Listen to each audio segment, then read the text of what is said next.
ರಾಹುಲ್ ಗಾಂಧಿ ಕುಟುಂಬವನ್ನು ಧ್ವಂಸ ಮಾಡ್ತಿಲ್ಲ. ಯಶ್ಪಾಲ್ ಗದ್ದೆಯಿಂದ ನಾವು ಕಾಣಿಸ್ತಾ ಇದ್ದೇವೆ. ಕಾಂಗ್ರೆಸ್ ಕಾರ್ಯಕರ್ತರು ಬೀದಿ ಗೆಲ್ತಿದ್ದಾರೆ. ಏನಾದ್ರೂ ಯಶ್ಪಾಲ್ ಸುವರ್ಣ ಇನ್ನು ಮುಂದೆ ನಮ್ಮ ನಾಯಕರಿಗೆ ಇವತ್ತು ನನ್ನ ಒಂದು ವೈಯಕ್ತಿಕ ಹೇಳಿಕೆ ಪ್ರಕಾರ ನಾವು ಗಾಂಧಿ ಪ್ರತಿಮೆಯ ಬಳಿ ಪ್ರೊಟೆಸ್ಟ್ ಮಾಡುವುದನ್ನು ಬಿಟ್ಟು ಯಶ್ಪಾಲ್ ಸುವರ್ಣನ ಮನೆಗೆ ಹೋಗಿ ಪ್ರತಿಭಟನೆ ಮಾಡಬೇಕು ಅಂತ ನಾನು ಹೇಳಲಿಕ್ಕೆ ಬಯಸ್ತೇನೆ. ಯಾಕಂತ ಹೇಳಿದ್ರೆ ನಾವು ಯಾವಾಗಲೂ ಗಾಂಧಿಯ ತತ್ವ ಸಿದ್ಧಾಂತವನ್ನು ಹೇಳಿ ಭಗತ್ ಸಿಂಗ್ ಅವರ ತತ್ವ ಸಿದ್ಧಾಂತವನ್ನು ಮರೀತಾ ಇದ್ದೇವೆ. ಇವತ್ತು ಈ ಜಿಲ್ಲೆಯಲ್ಲಿ ಕೋಮುವಾದವನ್ನು ಪ್ರಸರಿಸಲಿಕ್ಕೆ ಯಾರು ಕಾರಣ?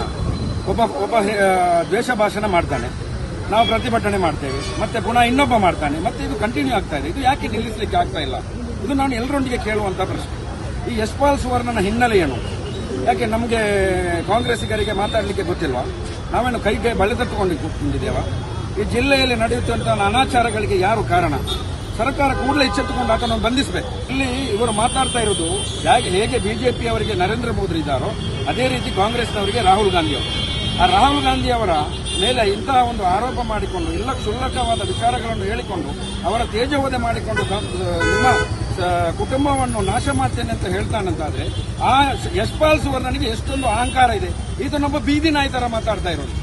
ಈತ ನಿಜವಾಗಿ ಒಬ್ಬ ಬೀದಿ ನಾಯಿ. ಇವನಿಗೆ ತಾಕತ್ತಿದೆಯಾ ಮುಟ್ಲಿಕ್ಕೆ? ಇವನು ರಾಹುಲ್ ಗಾಂಧಿ ಅವರನ್ನು ಮುಟ್ಟುವುದಕ್ಕಿಂತ ಮುಂಚೆ ನಾವು ಯಾಕೆ ನಿನ್ನನ್ನು ಮುಟ್ಟಬಾರದು ಎಂಬ ಪ್ರಶ್ನೆಯನ್ನು ಕೂಡ ನಾನು ನಿಮ್ಮ ಮುಖಾಂತರ ಕೇಳಲಿಕ್ಕೆ ಇಚ್ಛೆಪಡ್ತೇನೆ. ಇಲ್ಲಿ ನಮಗೆ ಮಾಡಲಿಕ್ಕೆ ಸಾಧ್ಯ ಇದೆ, ಆದರೆ ನಾವು ಇಲ್ಲಿ ಒಂದು ಸಂವಿಧಾನ ಇದೆ ಅಂತ ಹೇಳಿ ನಾವು ಶಾಂತಿ ಅಂತ ಬಯಸುವುದರಿಂದ ನಾವು ಸುಮ್ಮನೆ ಆಗಿದ್ದೇವೆ. ಆದ್ದರಿಂದ ಎಲ್ಲರೂ ಎಚ್ಚೆತ್ತುಕೊಳ್ಬೇಕು. ಸರ್ಕಾರ, ಹೋಮ್ ಮಿನಿಸ್ಟರ್ ಅವರು ಈತನ ವಿರುದ್ಧ ಕೂಡಲೇ ಪೊಲೀಸರಿಗೆ ಕಾನೂನಾತ್ಮಕ ಕ್ರಮಕ್ಕೆ ನಾವು ಆಗ್ರಹಿಸುತ್ತೇವೆ. ಮುಂದಿನ ದಿನಗಳಲ್ಲಿ ಇಂತಹ ಸಮಸ್ಯೆಗಳು ಉದ್ಭವವಾಗಬಾರದು. ಜಿಲ್ಲೆಯಲ್ಲಿ ಕೋಮುವಾದವನ್ನು ಪಸರಿಸಿಕೊಂಡು ಮತ್ತೆ ಕೋಮು ಗಲಭೆ ಇವರು ಹುನ್ನಾರ ಆಡ್ತಾ ಇದ್ದಾರೆ. ಆದ್ದರಿಂದ ಎಲ್ಲರೂ ಎಚ್ಚೆತ್ತುಕೊಳ್ಬೇಕು. ಯಶ್ಪಾಲ್ ಸುವರ್ಣನ ಬಂಧನ ಆಗಬೇಕು. ಅದರೊಟ್ಟಿಗೆ ಇವನು ಮುಂದಿನ ದಿನಗಳಲ್ಲಿ ಶಾಸಕತ್ವ ಕೂಡ ಅನರ್ಹ ಆಗಬೇಕೆಂದು ತಮ್ಮಲ್ಲಿ ನಾನು ವಿನಂತಿಸ್ತಾ ಇದ್ದೇನೆ.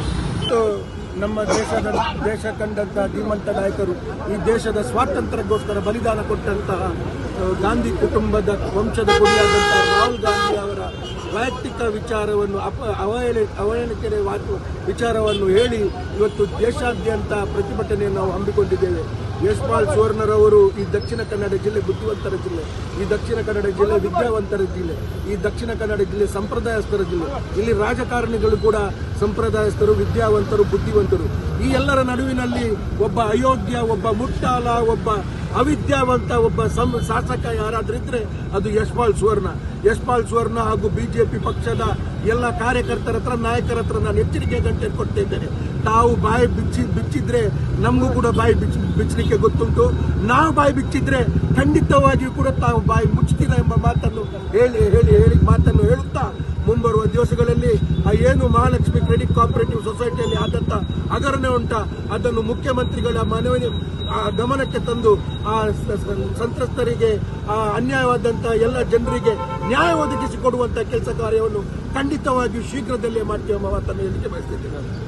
ನಮ್ಮ ಕಾರ್ಯಕ್ರಮಗಳನ್ನ ನೀವು ನೋಡ್ತಾ ಇದ್ರೆ ನಮ್ಮ ಚಾನೆಲ್ ಅನ್ನ ಸಬ್ಸ್ಕ್ರೈಬ್ ಮಾಡಿ, ಪಕ್ಕದ ಬೆಲ್ ಐಕಾನ್ ಒತ್ತಿ ನಮ್ಮನ್ನ ಬೆಂಬಲಿಸಿ.